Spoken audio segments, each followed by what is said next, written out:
जब कोई साधारण व्यक्ति असाधारण सफलता अर्जित कर लेता है, तब एक ओर तो उसके प्रशंसकों की बाढ़ सी आ जाती है, तो दूसरी तरफ उससे ईर्ष्या करने वालों की संख्या भी बढ़ जाती है। तात्या जब मिथिला नरेश के दरबार के विदूषक नियुक्त हुए, तब आम दरबारियों को यह अनुमान भी नहीं था कि मिथिला नरेश तात्या से इतना प्रभावित हो जाएंगे कि वे प्रत्येक समस्या पर उनसे सलाह मशवरा करने लगेंगे। कुछ ही दिनों में तात्या ने अपनी मेघा के बूते महाराज के हृदय में अपना स्थान बना लिया और सारे समय उनकी राय हर मुश्किल की दवा बनने लगे। इस तरह से तात्या सभी दरबारियों पर भारी पड़ने लगे, जिससे दरबारी उनसे जलने लगे और हमेशा ऐसे अवसर की तलाश में रहने लगे कि कोई मौका मिले तो वे तात्या को महाराज की नज़रों से गिरा दें। एक बार की बात है, मिथिला नरेश बीमार पड़े। उनकी चिकित्सा होती रही, लेकिन बीमारी ठीक होने में वक्त लगा। महाराज बहुत कमज़ोर और दुबले हो गए। अधिक देर तक बैठने से वे थक जाते।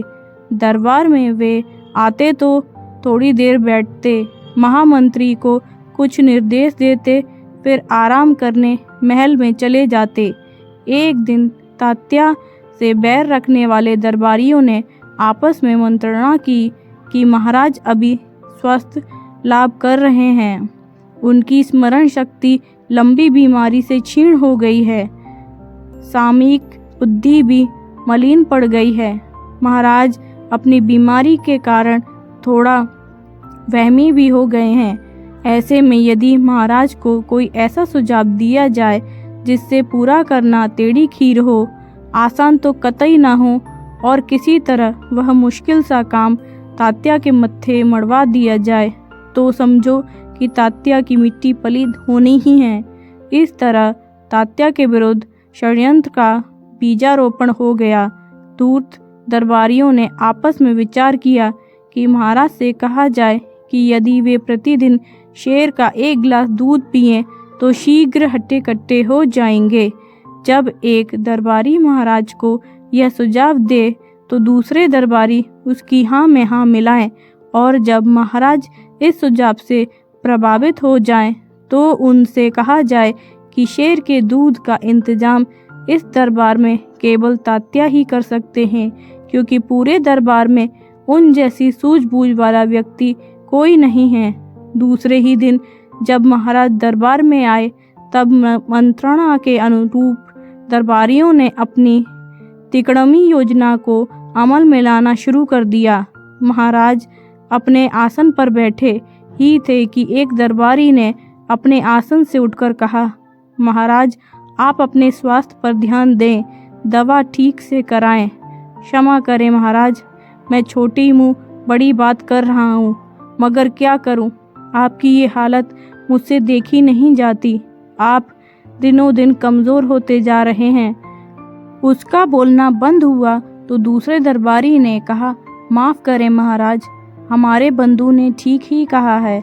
मैं रोज़ सोचता था कि आपको अपने स्वास्थ्य पर ध्यान देने के लिए कहूँ, मगर साहस नहीं कर पाता था। इधर मैं आपको जब भी देखता हूँ तो तरह तरह की आशंकाएं मन में आने लगती हैं। परमपिता परमात्मा आपको हर व्याधि से मुक्ति दिलाए। मगर महाराज, क्या आपने ध्यान नहीं दिया कि इधर आपका चेहरा लगातार पीला पड़ता जा रहा है।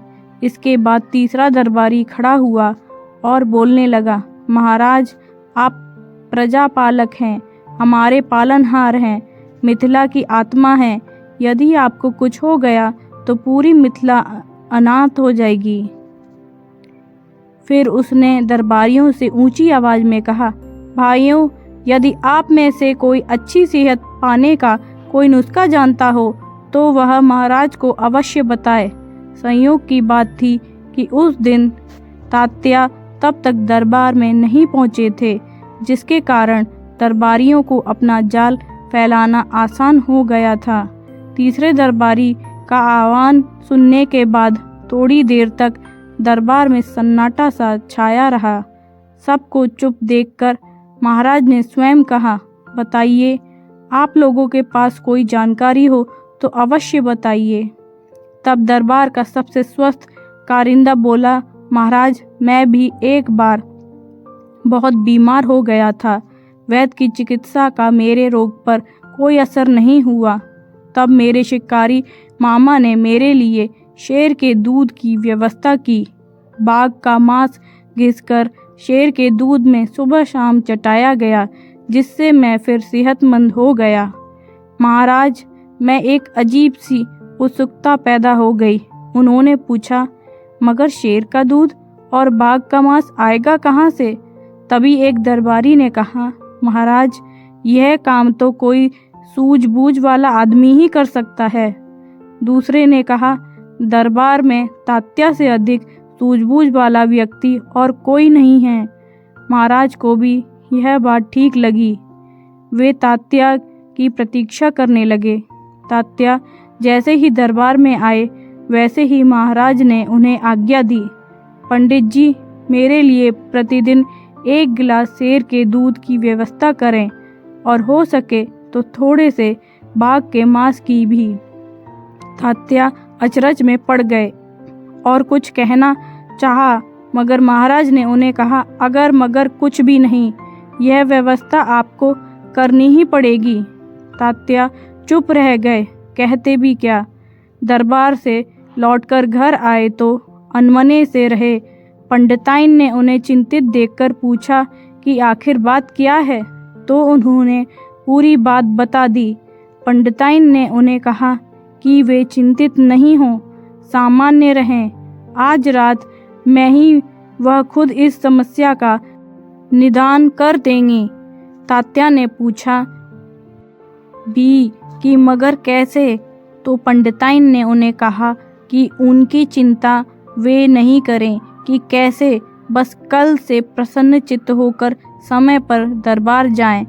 इसके बाद तात्या को भोजन करा लेने के बाद पंडिताइन एक थापी और गंदे कपड़ों की एक पोटली लेकर महाराज के सरोवर पर पहुंच गईं। महाराज के कमरे के निकट पड़ने वाले सरोवर के पाट पर बैठकर वह जोर जोर से कपड़ा थापी से पीटने लगीं। थापी की आवाज़ से महाराज की नींद खुल गई और उन्होंने पंडिताइन को पकड़वाकर अपने पास बुलवा लिया। पंडिताइन को देख महाराज अचरज में पड़ गए और पूछा, क्या बात है, इतनी रात को आप राज सरोवर में कपड़ा धो रही हैं?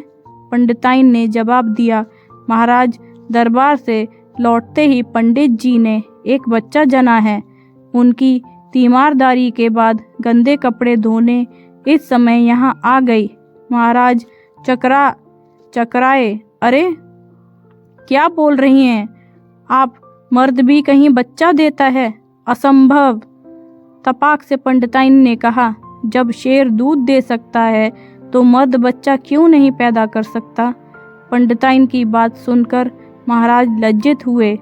दूसरे दिन दरबार में उन दरबारियों की शामत आ गई जिन्होंने शेर के दूध की सलाह दी थी। उनकी हालत देखकर तात्या मन ही मन हंस रहे थे। फ्रेंड्स, आपको मेरी ये स्टोरी पसंद आई हो तो प्लीज़ चैनल को लाइक एंड सब्सक्राइब ज़रूर करें। Thank you.